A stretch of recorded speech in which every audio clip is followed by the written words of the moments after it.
Thank you. That ends questions to the Minister for Finance. We're going to move on to questions to the Assembly Commission, and I call Mrs Michelle Guy. One, please. Thank you, Michelle. Sinead Ennis is going to answer this question on behalf of the Commission. Gurma Agat pre last Concorla, and I thank the member for her question. While it would be unwise to discuss the detail of security arrangements in a public forum, the Assembly Commission takes security seriously, and arrangements are kept under review by Assembly management and revisited and amended as required. Access by visitors to Parliament buildings is outlined within the Assembly Commission's conduct and behaviour of visitors at Parliament buildings policy. This includes general rules of entry and those conditions that are applicable to visitors. Members may have noticed a change in relation to the visitor experience team taking responsibility for the reception desk to greet visitors when they enter the building. However, this change operates within the wider framework of our existing security arrangements, which include the requirements to go through the search facility on arrival and the locations of ushers in the Great Hall. Michelle Guy for supplementary. Thank you for the answer. You mentioned that security arrangements are reviewed as and when. Is there any particular time frame within that happens on a regular basis? Sinead Ennis. Not that I'm aware of. Whenever the Assembly Commission will obviously keep this under constant review, we'll assess how well security arrangements are working, and if there's any incidents or if there's any need to make changes to that, that is of course something any member can write to the Commission on, and something that we will consider throughout the course of the lifetime of the Assembly Commission. Timothy Gosson for supplementary. Thank you very much, Principal Deputy Speaker. Can the member detail or advise what changes have been made by the Commission in the light of the fact that a Sinn Féin employee standing accused of child sex offences was given a run of this building for months because of the failure of Philip McGuigan to cancel his pass? And when will we see the publication of the report into the issues arising from the Michael McMonagle scandal? Sinead Ennis. I thank the member for his question, and he will know that issues relating to that are under investigation currently, and the Assembly Commission has already said it will not be providing a running commentary on that investigation. Call Robbie Butler. Number 2, Madam Deputy Speaker. Thank you. Trevor Clark to answer on behalf of the Commission. Thank you very much, Principal Deputy Speaker. Can I thank the member for his question? The Assembly Commission takes its responsibility to maintain this historic building extremely seriously. As Parliament Buildings is a Grade A listed building, there are strict guidelines governing how cleaning, repairs and other maintenance works are carried out. The first step in the process is to seek approval under the listed building consent for proposed works. A proprietary application was made in September 2024 in relation to the specialist cleaning and repointing of the building because of the age and listed building status of the building. All cleaning and repointing of joints will be agreed with a conservation architect conforming to British Standards Code of Practice relating to the cleaning of buildings and surface repair of buildings.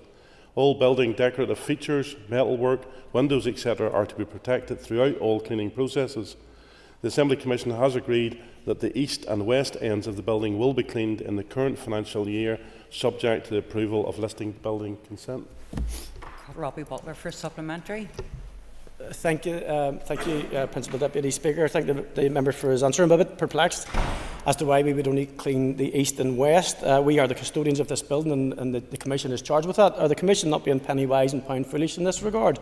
Are we going to return in a number of years where the tour is saying not only did we cover the building with tar and manure in the Second World War, but we failed to maintain it in the 2020s? Trevor Clark for response. There was consideration given at the Assembly Commission in relation to doing the whole building, and a consensus was reached in terms of doing the east and west. I don't believe the building is in such repair that it's causing that much negativity outside of this building, or maybe some of the interest of yourself and others, but it's still on the consideration for the future. Well, Gary Middleton. Question number 3, Madam Deputy Speaker. Excuse me, Sinead Ennis to respond on behalf of the Commission. Thank the member for his question. The security of members and staff is something that the Assembly Commission takes extremely seriously, and it is recognised that the interactions which members have mean that security in Assembly Commission offices have to also be considered. The Speaker and the Clerk Chief Executive recently met with the then Chief Assistant Chief Constable Bobby Singleton to discuss the security of members. It was agreed that this will now lead to further meetings with senior PSNI officers to take forward members' security on a broader strategic basis. This should be built upon security and crime prevention advice already provided to members and their staff during previous briefings and discussions at Parliament buildings. Staff from Usher Services and the Clerking and Member Support Office subsequently met with the PSNI and Parliament buildings to discuss the personal security and safety of members and constituency office staff. In addition, the Assembly Commission has approved a new 2024 determination that will introduce new provisions covering the costs of security measures at both constituency offices and MLA's private residence. Gary Middleton for supplementary. Thank you, Madam Principal Deputy Speaker. Can I thank the member? The member no doubt will share the concerns that I have, particularly in relation to constituency office staff and lone working and some of the challenges that exist there. So will the Commission agree to bring forward further measures that will provide some reassurance to those members of staff who are fearful of some of the more challenging situations that arise? Yes, Dennis. thank you. Principal Deputy Speaker, yes, and I share the members' concerns, and I suppose the provision in the new determination was brought about because MLAs had raised concerns and incidents that had happened previously. I myself have been subject to that to an incident at my own constituency office, so it was only through those discussions at the Commission that we were able to provide this new assistance in the determination, and I think MLA should definitely use that uptake on it. But I think if there's any specific security concerns either here or at your constituency offices, I think PSNI should be made aware of those. Question 4 has been withdrawn. I call Steve Aiken. Please, Deputy Principal Speaker. And Colin McGrath to answer on behalf I of the thank the Commission. member for his question. In June 2020, the Assembly conferred powers on the Assembly Commission to determine matters relating to MLA expenses and allowances. However, matters relating to MLA salaries and pensions remain a matter for the successor Independent Financial Review Panel. The Assembly Commission is currently considering the introduction of a bill to replace the panel with a remuneration board. Any review of the pension provisions will be a matter for the Remuneration Board to take forward once it has been formed. Steve Aiken for supplementary. The Mayor make a declaration of interest as Chair of the Northern Ireland Assembly Members Trustees, Pension Trustees. Thank you very much indeed for your comments. Obviously, there's considerable number of concerns amongst the MLAs, and speaking in some respects as their shop steward on the issues to do with pension issues to do with here. It's very clear that the Assembly pensions, particularly for members, is now significantly out of kilter, particularly against what happens within the Assembly staff itself, who are getting contributions close on, in some instances, 30% towards their pension schemes. And indeed, our own staff who are working with it in our offices are only getting somewhere in the region of about 11%. Again, not getting somewhere. Sorry, I'm getting there, Deputy Principal Speaker. It's important that we lay out the groundwork for it before I answer the question. And the question is quite simple, Deputy Principal Speaker, is with this significant mismatch in pensions, at what stage is the Commission going to take the appropriate action and expedite the move by the whatever form the pay and pension group comes to? And when is that going to happen? Okay, I thank the member, and I'm sure all will be interested in ensuring that pensions are aligned correctly with other places where they're meant to be. But I'm afraid in terms of when, all that I can suggest to the member is that the introduction of the bill is currently being considered by the Assembly Commission, and hopefully there will be some movement in that next year. Thank you, Colin. I call Stuart Dixon for supplementary. Thank you, Principal Deputy Speaker. Thank you, Mr McGrath, for the answer so far. Can you tell us what the barriers are to bringing forward that legislation? Colin McGrath for response. I don't think that there's any specific barriers other than it's still being considered by the Commission. There will be meetings of the Commission in January and February of next year, and hopefully the matter can be addressed then. Thank you. I call Paula Bradshaw. Next, please. Thank the member. The Assembly Commission is committed to ensuring that the Assembly has the resources it needs to carry out its scrutiny and legislative functions. It has carefully considered both the recommendations of the RHI inquiry and the weaknesses identified in the Media House judgment. The Assembly Commission's Corporate Strategy 2023-28 includes an objective to strengthen the scrutiny capacity of the Assembly as recommended by the RHI inquiry report. In light of this, the Assembly Commission has included in its budget requirements for 25-26 funding for the establishment of new posts to perform increased support and scrutiny, both from a legal and parliamentary perspective. This includes 2 additional legal advisers and, as recommended by the Chairperson's Liaison Group in the last mandate, 9 senior assistant clerks. Among other things, this increased staff capacity will allow for Assembly committees to devote dedicated time to taking legal advice on the human rights implications of bills, to enable them to consider and, if necessary, challenge a department's assessment of proportionality issues in clauses which raise convention rights issues. This increased staff capacity will also allow for significantly enhanced scrutiny of delegated legislation, particularly at proposal stage. Thank you, Sinead. I call Paula Bradshaw for a supplementary. Thank you, Principal Deputy Speaker, and thank you for the response.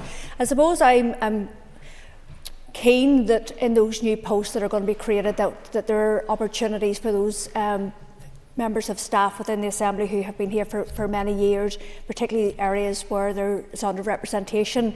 Can the Assembly Commission give an assurance that additional support will be put in place to ensure that there's equal access to these new posts? Thank you, Paula. Sinead, to respond. Yes, and I suppose in terms of the scrutiny role carried out by committees, that's not particularly a matter for the Assembly Commission, but I think anything that will help us carry out our functions better is always to be welcomed, and I think any training that needs to come along with that, I think the Assembly Commission will not be found wanting in that, and I think members and staff will also need to get to grips with the new scrutiny arrangement. So officials will undertake necessary training and awareness raising with all the relevant committees, members and staff. And this will be done primarily through the Parliamentary Excellence Programme that is providing a very effective delivery model for engagement with members and their staff on parliamentary issues, both individually and within committees. Thank you. Question 7 has been withdrawn. I call Mrs Diane Dodds. Number 8. Thank you. Trevor Clark is going to respond on behalf of the Commission. Thank you very much, Principal Deputy Speaker, and can I thank the member for her question. References to wearing sporting paraphernalia are included in a number of Assembly Commission policies to take account of the different categories of users of Parliament buildings. For staff of the Assembly Commission, the Staff Handbook contains a Dignity at Work policy which aims to make Assembly Commission staff aware of the types of behaviour that may cause offence. It also highlights the sources of information and assistance which are available and the procedures for dealing with unwanted and unreasonable offensive behaviours. The Dignity at Work policy details some of the common forms of unwanted, unreasonable and offensive conduct dealt with under this policy and provides specific examples of such conduct. The wearing of distinctive clothing or sportswear could be deemed offensive by others and is therefore generally not permitted. The Dignity at Work policy also covers the Commission staff, agency workers and inward secondees. The policy does not cover members or members of support staff, other building pass holders who are not Commission staff or visitors. Diane Dodds for a supplementary. Thank you, Madam Principal Deputy Speaker, and thank you for the answer. I note that the answer is silent on the issue of MLAs and their staff. Now, I know that we want a Parliament buildings where everyone is comfortable within that, but I do note a number of members wearing sports gear, particularly to committee meetings. Could you indicate what the view of the Commission is on this particular issue and whether or not there will be guidance issued to MLAs so that members of staff who have to abide by a particular policy will not be offended by members? Trevor Clark for a response. Can I thank the member for her question? I have to say, reflecting, I'm only here to give the opinion of the Commission. I can't here speak in my own personal capacity. However, when I look at some of the examples of answers that may have been asked today, there's nothing covered for that. However, I think it's reasonable to assume that given it Dignity at Work, as you have said, covers staff, then I think it's something that the Commission should reflect on, and I know that there's representatives here today will be listening to that, and it's something that can be raised at a future meeting. Diane Forsyth. 9, please. Andy Allen's going to respond on behalf of the Commission. Thank you, Principal Deputy Speaker, and I thank the member for her question. Outer Services staff issue Assembly ID passes upon request to party staff in accordance with the DeHunt formula. and some of those staff may also work in constituency offices. Members are also issued with 3 ID passes for use by their staff or other nominees. Usher Services staff therefore rely heavily upon accurate and prompt communication from members and parties, both in relation to the initial issue of ID passes and any changes thereafter, including the termination of any staff. A procedure has now been put in place whereby members and parties will be requested to review their ID passes allocation twice yearly for accuracy and to highlight any previously unnotified changes. Assembly Finance will also notify Usher Services of the termination of any party staff in receipt of salary.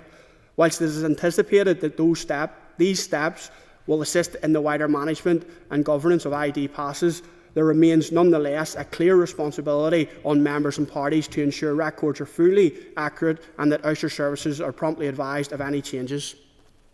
Thank you, Dan Forsyth, for a supplementary. Thank you, Madam Principal Deputy Speaker, and I thank the member for the response to my question. And I very much welcome the fact that the process will be improved going forward, as we have seen member staff within the Assembly buildings who have long since ceased their employment and have been subject to other outside circumstances. But has there been an audit of the current passes being issued for people who are currently in the building? Andy Allen for a response. As I said, the Assembly Commission has conducted a review. In terms of an audit, I'll have to write to the member on those details. Paul Frew. Thank you, Paul. Colin McGrath is going to answer this on behalf of the Commission. Thank you, Principal Deputy Speaker. I thank the member for his question. Historically, the Assembly Commission provided members with a printer device for use in their constituency office and paid for associated maintenance and repairs. Members then paid for the cost of printer toner via their constituency office operating expenses budget. The average cost of consumables per member was £550 per annum, which would have enabled members to print approximately 52,000 black and white pages per annum, if you were counting. As part of the printer replacement project, engagement with members indicated that they required print, scan and copy capability in their constituency offices. Some members also indicated a preference to procure their own printer from either a central contract managed by the Assembly Commission or an alternative supplier. The Commission therefore approved an uplift to the constituency office cost expenses budget of £300 to enable members to either procure their own print capability for constituency offices through a leased management print service or to procure independently. Taking into account the average cost spent by members on consumables combined with the uplift that has been approved by the Assembly Commission, this would enable members to print approximately 180,000 black and white pages per annum under the Assembly Commission's leased management print service. Of course, if the member prints fewer pages than this, the monthly cost is lower. However, the leased management print service is not mandatory and members can procure their own print solution. If members have any queries regarding the Assembly Commission's leased management print service, they should contact the head of IT. Paul Frew for a supplementary. I thank the member for his answer. It seems strange that if the average was 550 and they've given an uplift of 300, there is a gap there. They may well be wanting members to print less, but when we communicate with our constituents through letters, it's very, very hard, and a printer becomes very vital. With regards to going out on your own and producing or getting a contract, is there any protection for members, given the fact that some of the equipment was substandard in the first place and there'd be a rationale for going out on your own? Is there any protections for contractual agreements that maybe would eclipse the term of an assembly? I thank the member for his supplementary question. And some of the issues that he's mentioned were discussed at our last Commission meeting and were to get an update at our next meeting, so there may be some more information that can be circulated in the future. But in terms of the specific question they asked about the protections, I think it would be good for maybe the Commission or the relevant department would write to the member to give him an answer to that. Question 11 has been withdrawn. Patrick Delargy is not in his place. I call Tom Buchanan. Question number 13. Thank you, Tom. And Colin McGrath is going to respond on behalf of the Commission. Yes. Sorry, Principal Deputy Speaker. Sorry, There's been a number of changes to that the was questions today quicker, already. Sorry. I'd like to thank the member for his question. Initial safety measures, including scaffolding installation, have been implemented to help ensure the ongoing safety of building occupants and to facilitate necessary maintenance work.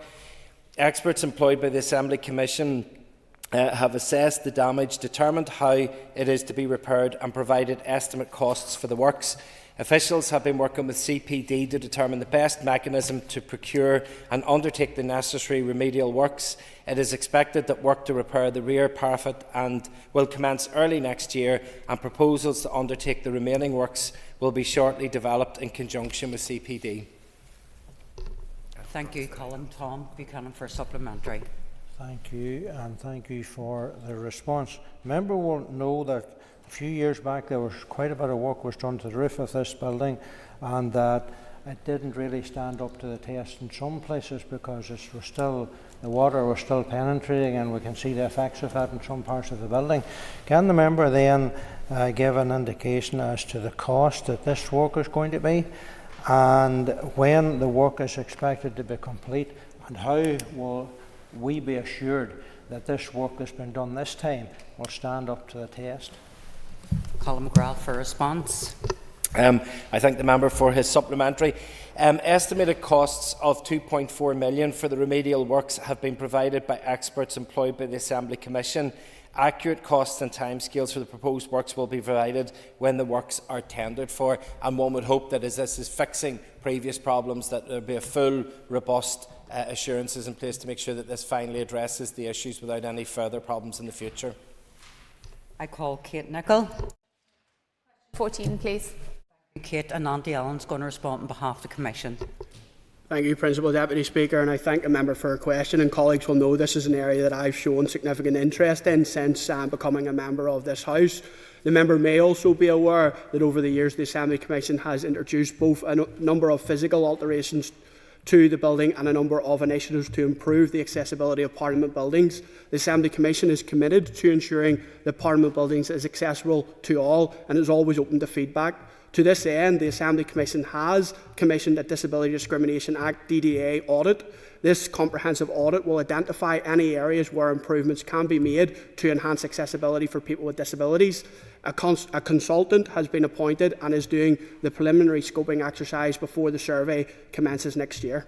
Once the DDA audit is complete, we will carefully consider its findings and develop a plan of action to implement any necessary adaptations. This may include physical modifications to the building, as well as technological solutions and procedural changes.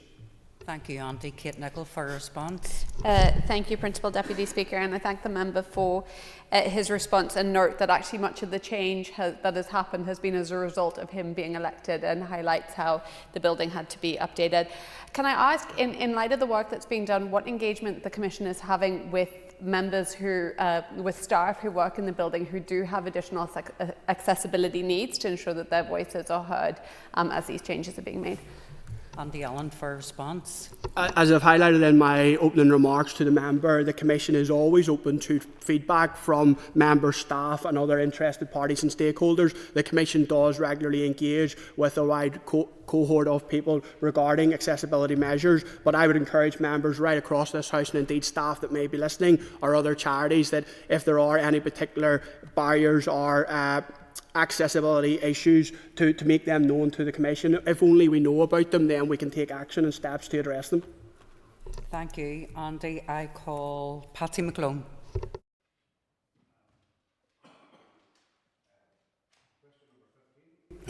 Please. And Colin McGrath is going to respond on behalf of the Commission. I thank the member for his question. The Assembly Commission's Education Service has been very successful in encouraging participation by young people in democracy education.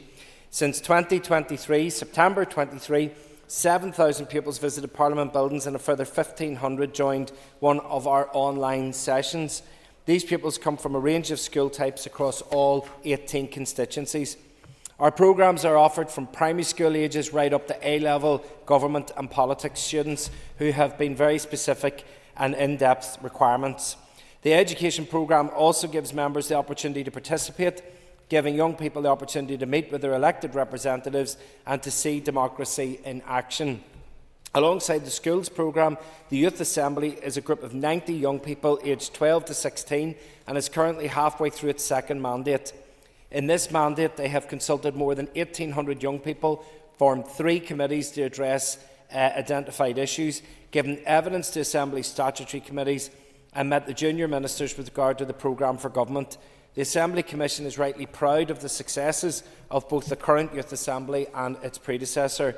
Our programmes for young people are supplemented by regular professional learning events for teachers. There are for primary teachers, teachers for learning and life and work, GCSE, A-level, teachers of government and politics, and teachers from special schools.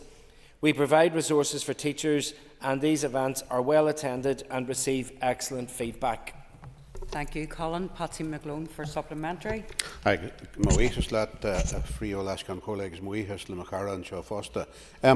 I ask just first of all, I'd like to pay tribute to the staff who do this in such a professional way and are so engaging both with members, their staff, and the pupils and teachers from the schools too. Really beneficial. Could I ask my colleague here just in regard to further cross-border activities with schools on a more strategic nature, is that too anticipated? Colin McGrath for a response. I thank the member for his supplementary question. As I understand it, at the minute there are no plans currently for there to be any north-south work in terms of the education programmes, but I'm sure that we can write back to the member to see if there's anything that's on the agenda and if it's something that might be able to be approved by the Commission. Okay, that ends question time to the Assembly Commission. If members just take their ease, do we change the personnel at the top table? Thank you.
Okay, members, we resume the debate on the all-island rail fares, and I call the next speaker, Cathal Boylan.